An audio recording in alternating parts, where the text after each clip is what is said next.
बिस्मिल्लाहिर्रहमानिर्रहीम अस्सलाम वालेकुम। मैं हूं मोहम्मद बिलाल और आप देख रहे हैं BBPK टूल्स।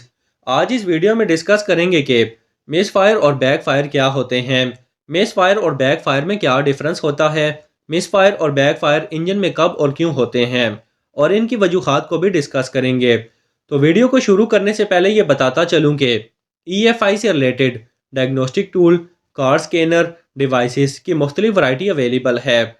किसी भी प्रोडक्ट की इंफॉर्मेशन और प्राइस जानने के लिए स्क्रीन पर दिए गए नंबर पर रब्ता करें या फिर ऑफिस विजिट करें। इसके अलावा किसी भी प्रोडक्ट को आप पाकिस्तान या अरब कंट्रीज़ में कैश ऑन डिलीवरी भी मंगवा सकते हैं।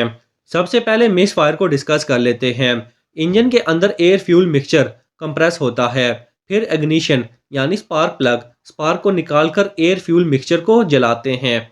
अगर किसी भी वजह से ये मिक्सचर जल ना सके तो इस कंडीशन को मिस फायर कहते हैं, यानी जो फायर होना था सिलेंडर में वो मिस हो गया है। अब बात करते हैं कि मिस फायर की कॉजेज़ की। नंबर 1, जिन गाड़ियों में PCV वाल या EGR वाल दिया जाता है उन गाड़ियों में इन वाल के स्टक होने पर एयर फ्यूल रेशो डिस्टर्ब हो जाती है, जिसकी वजह से मिस फायर का मसला पैदा होता है।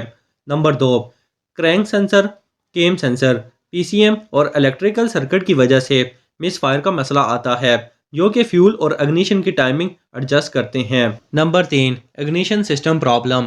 इग्निशन सिस्टम मिस फायर की सबसे बड़ी वजह है, क्योंकि अगर स्पार्क प्लग से स्पार्क नहीं निकलेगा और सिलेंडर में फायर ही नहीं होगा तो मिस फायर का मसला आएगा।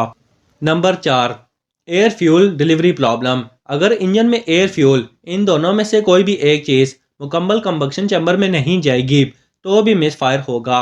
अब बात करते हैं बैक फायर की।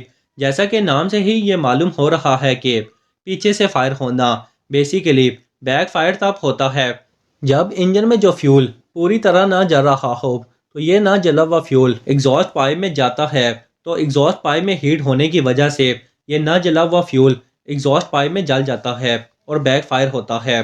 तो बैक फायर होता क्यों है वो जान लेते हैं।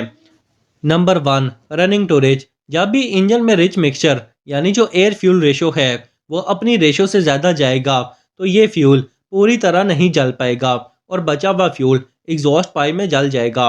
नंबर 2, इंजन टाइमिंग का ख़राब होना। इंजन टाइमिंग का सही ना होना एक बहुत बड़ी वजह है बैक फायर की।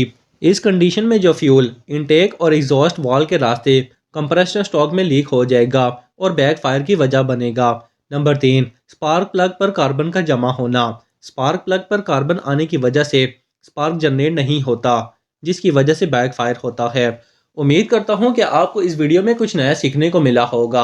अगर आपको इस वीडियो में कुछ नया सीखने को मिला है तो इस वीडियो को लाइक करें और अपनी कीमती राय कमेंट में देना ना भूलिएगा। मिलते हैं एक नई वीडियो एक नई टॉपिक के साथ, तब तक के लिए अल्लाह हाफिज़।